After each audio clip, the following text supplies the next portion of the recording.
با روی کار آمدن دولت امیر امان الله خان، امیر برای روابط دوستانه عازم اروپا می شود. با توجه جهان غرب به تمدن و دست یافتن آنها تا اندازه، خصوصا علاقه‌ای که به هنر به وجود آمده بود، امیر را تحت تاثیر خود قرار داد که در نتیجه امیر بعد از برگشت از غرب تعداد از فیلم‌ها و پروژکتور را همراه خود به افغانستان می آورد و در جاهای تفریحی این فیلم‌ها را به نمایش می گذارند تا مردم از پیشرفت و تمدن جهان غرب آگاه شوند. در سال 1301 الی 1303 برای اولین بار در پغمان محل به نام سینما تئاتر ایجاد شد که با فروپاشی دولت امیر امان الله خان در این محل فقط تئاتر به نمایش گذاشته می شد و سینما به فراموشی سپرده شد. اولین فیلم افغانی به نام عشق و دوستی توسط کشور هند ساخته شد. زمان ساخت این فیلم به درازها کشید ولی با موفقیت ساخته شد. وقتی فیلم را به افغانستان آورده و به نمایش گذاشتند، چون فرهنگ فیلم با فرهنگ افغانی چندان مطابقت نداشت، بدین صورت با استقبال سرد مردم روبرو شد و استقبال آنچنانی از طرف مردم صورت نگرفت.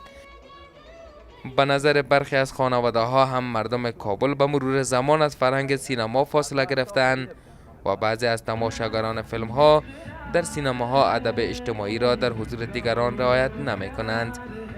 بسیاری از سینماهای کابل به بخش فیلم های تجاری سینماهای ان اختصاص دارند که تماشاگران آن را بیشتر جوانهایی از طبقه فرهنگ متوسط جامعه تشکیل می دهد. برای فامیلا هم خوب است فیلم سعی کنه ولی نمیاین، فامیلا نمیاین. آباده میتونن که بیاین در سینما اشتراک کنن فیلم ببینن. با سیگرت نزنن دیگه، همیشه نکنه قرار که بشه فیلم خدا سعی کنه. در کابل فقط یک سینمای آریانا به نمایش فیلم های هنری جهان اختصاص دارد که این سینما هم مشتری زیاده ندارد. در سینماهای شهر کابل فروشندگان تکت های ورودی سینما را از طریق بلندگوها مردم را تشویق به خرید تکت می کنند، ولی شمار اندک از افراد علاقه می گیرند و تکت می خرند.